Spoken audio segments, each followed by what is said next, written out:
اس کا نام تو سنا ہوگا آپ نے، مگرمچھ کروکوڈائل. ایک بہت ہی انفارمیٹیو ویڈیو ہے. یہ جب کچھ کھاتی ہے مگرمچھ تو پھر اس کے دانتوں میں کچھ پھنستا ہے.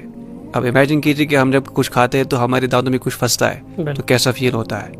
تو اسی طرح جب یہ بھی کچھ کھاتی ہے، کھانا کوئی شکار کرتی ہے، شکار کرنے کے بعد اس کے دانتوں میں کچھ پھنس جاتا ہے.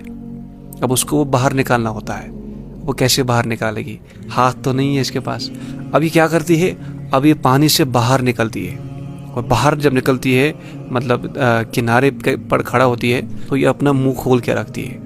اب دیکھیں نا، مطلب یہ جب باہر آتی ہے تو منہ کھول کے رکھتی ہے. اب اسے کیسے پتہ ہے کہ مجھے یہ کیسے باہر نکلے گا؟ دیکھیے اللہ کی قدرت. ایک جانور اللہ تعالیٰ نے پیدا کیا ہے جس کا نام ہے بلاور. یہ پنچھی جو ہے اس کو بنایا گیا اسی لیے کہ آتا ہے اور اس مگرمچھ جو منہ کھول کے رکھتی ہے یہ اس کے منہ میں جاتی ہے، اور اس کے دانتوں کے اندر منہ میں اندر جو کچھ پھنسا ہوا ہوتا ہے، یہ جیسے ہم خلال کرتے ہیں نا کھانا کھانے کے بعد، اسی طرح خلال کی کام یہ اس کو کرتی ہے یہ پنچھی، اور اس کے دانتوں سے یہ سب کچھ باہر نکال دیتی ہے. سبحان اللہ. اور اس مگرمچھ کو آسان مطلب راحت ملتی ہے. اب یہاں آپ اللہ تعالیٰ کی قدرت دیکھیے. اس اللہ تعالیٰ نے اس مگرمچھ کے اندر کتنا یہ فہم ڈالا. کون ہے وہ جس نے اس مگرمچھ کے اندر یہ ذہن ڈالا کہ آپ اپنی منہ بند مت رکھنا. اور جنرلی اگر اس مگرمچھ کا منہ کھلا ہوگا، کوئی اپنا ہاتھ ڈال سکتا ہے اس کے اندر؟ پاسبل کوئی ڈالے گا تو ایک دم کھا لے گی وہاں سے اس کو. تو اس کو کیسے پتہ ہے کہ یہ جانور بنایا گیا میرے لیے؟ اس کو یہ ذہن دینے والا کون ہے؟ اس کو یہ اتنا ادراک، اتنا یہ سوچ دینے والا کون ہے؟ وہی اللہ ہے. اور یہ دیکھیں نا، مطلب اس پنچھی کا اللہ تعالیٰ نے کس طرح رزق کا انتظام کیا اس کو.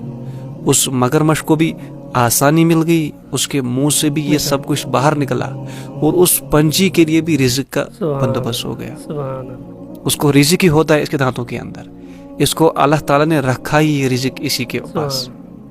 تو کیا قدرت ہے اس اللہ کی. اور اس مگرمچھ کی بھی مطلب یہاں دیکھیں نا کہ یہ منہ بند نہیں کرتی ہے، کہ اس کے دانتوں کی صفائی کر رہی ہوتی ہے، لیکن قدرت دیکھیے اللہ کی قدرت، دیکھیے اس رب کی نیچر، دیکھیے کیا ہے کہ اللہ تعالیٰ کی مرضی. دیکھیے یہ مگرمچھ اپنا منہ بند نہیں کرتی ہے. سبحان اللہ. تو یہ دیکھیے جب اللہ تعالیٰ یہاں آپ سوچ لیجیے کہ جس اللہ نے اس مگرمچھ کے اندر اتنا فہم ڈالا، اس پنچھی اس جانور کے اندر اتنا ذہن ڈالا کہ وہ جائے وہاں رزق اپنا حاصل کرے.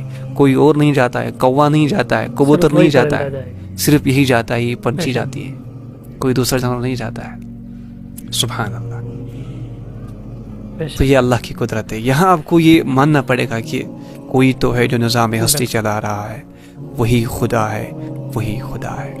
تو میرے بھائی، جس اللہ تعالیٰ نے ان جانوروں کو، بے زبانوں کو اتنا مطلب فہم ڈالا، اللہ تعالیٰ قرآن میں فرماتا ہے لقد خلقنا الانسان فی احسن تقویم.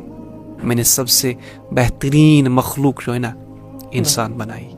تو اس انسان کو کیسے بول سکتا ہے وہ اللہ؟ اس انسان کو رزق دینا کیسے بول جائے گا؟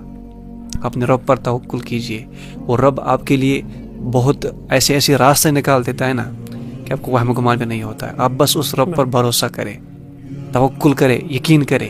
وہ رب جو جہان، سارے جہان کا رب، سب کو کھلانے والا پلانے والا رب ہے، وہ ضرور میرے حال سے بھی واقف ہے. وعلیکم السلام ورحمۃ اللہ.